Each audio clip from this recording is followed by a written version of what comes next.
Então agora a gente vai compilar um modelo para poder executar, realizar a simulação dele e extrair alguns dados. Aqui as bibliotecas que a gente vai utilizar, nada demais, as mesmas utilizadas em aula. Carregando o modelo. E aqui a gente simula o modelo, de 0 a 0,6 horas, no caso. Nossa unidade é hora. E nessa primeira simulação, a gente inicia o reator, porque a gente considera todas as temperaturas iniciais igual à temperatura do feed. Como se estivesse no início do reator. E aqui os resultados são os resultados no regime permanente, né? Depois de já estabilizar. E aqui é o gráfico no tempo do reator sendo inicializado, teoricamente.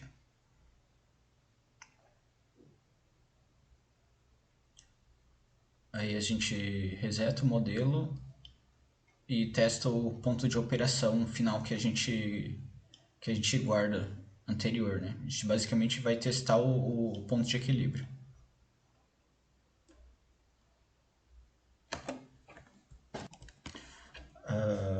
Agora, tendo certeza que o modelo está funcionando a princípio, né? Pelo menos até o ponto de equilíbrio, e ele condiz com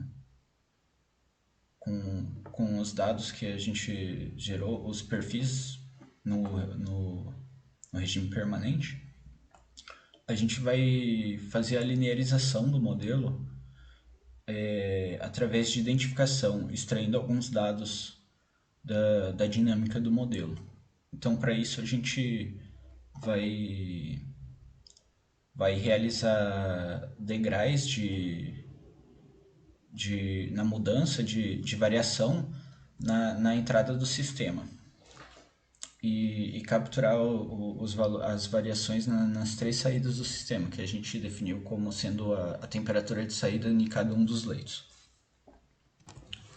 Mas antes, por curiosidade, a gente também vai, por motivação de por que linearizar e para realizar o controle, a gente vai verificar a variação na saída do sistema com a variação de algum parâmetro. No caso, a gente definiu aqui como perturbação de pressão, né? A gente varia a pressão, esses valores aqui, e a gente faz simulações. E depois a gente intercala os valores das simulações dentro dessa função aqui. E essa é a saída. Começa no regime permanente, varia a pressão de novo. E esse é o comportamento em cada um dos leitos.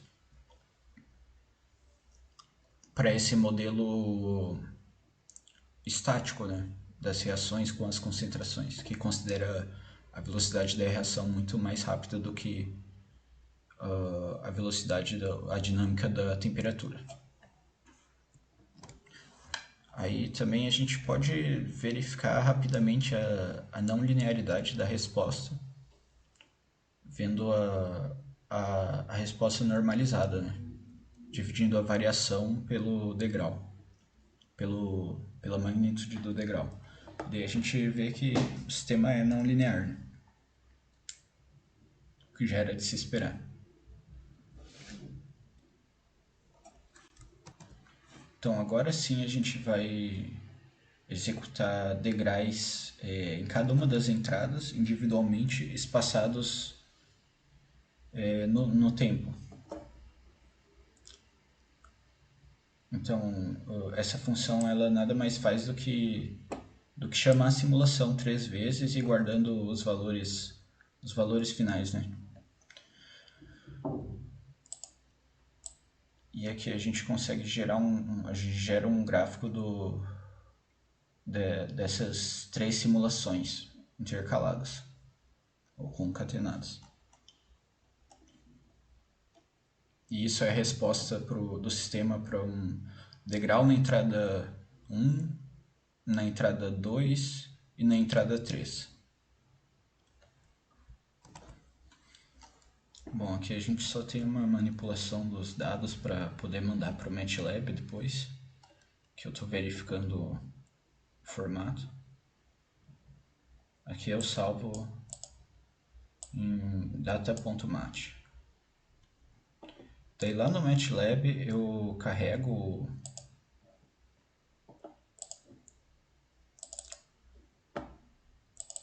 eu carrego os dados e performo a linearização, que resulta nesses resultados. Que resulta nesse sistema linear. Só um segundo. Nesse sistema aqui.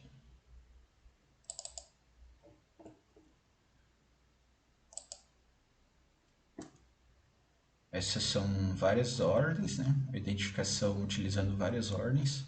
E daí a ordem que a gente escolhe é a 15ª ordem.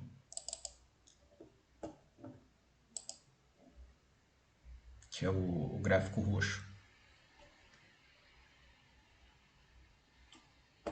Então esse modelo linear, a gente grava, pelo MATLAB a gente grava um arquivo chamado systemmatrix.mat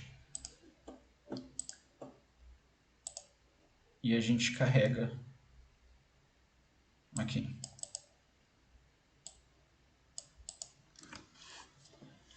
Bom, com as matrizes do sistema linearizado, a gente pode realizar o RGA, verificar o RPN e várias outras verificações de performance do sistema, né?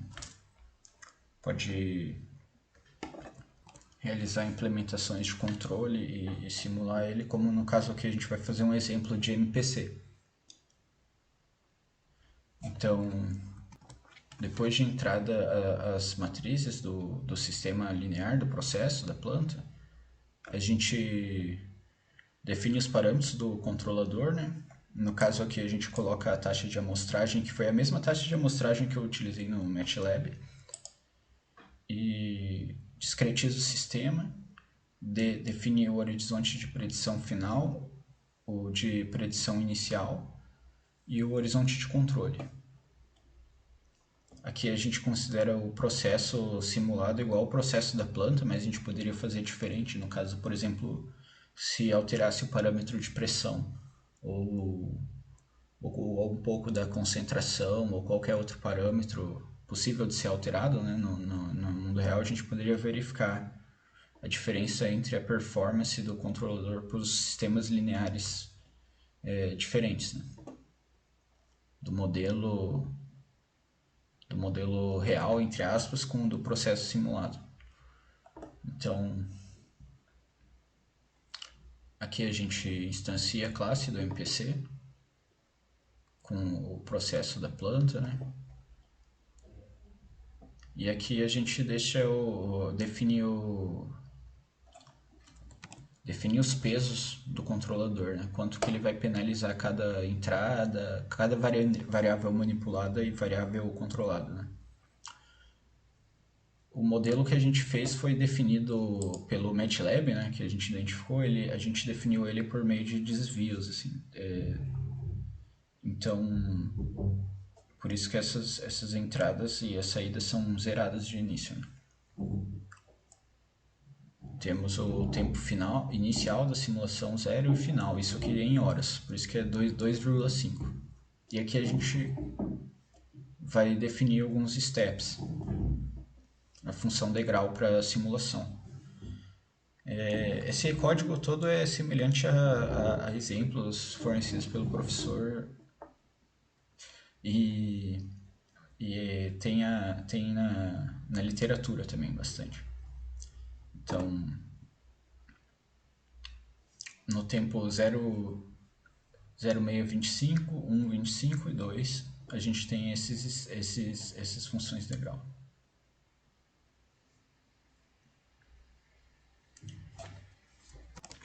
definimos o set point inicial, e daí a gente começa a realizar a simulação, né, para o número de passos que a gente define,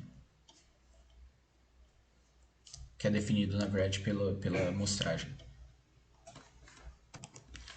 Então, executando o MPC, a simulação do MPC, a gente obtém esses resultados. Com a aproximação linear, né, que a gente fez, e com aqueles pesos do controlador. E esse é no leito 3. Daria para melhorar, daria para piorar, mas aqui a gente consegue comprovar a eficiência e a praticidade da implementação do controlador MPC, claro, com o pacote fornecido pela faculdade, né, pela URGS, desenvolvido pelos estudantes e pelos professores. E bom, é isso. Em relação à simulação e à implementação do MPC em Modelica, do modelo da abordagem que a gente fez pelo Modelica, esses são os resultados. Muito obrigado.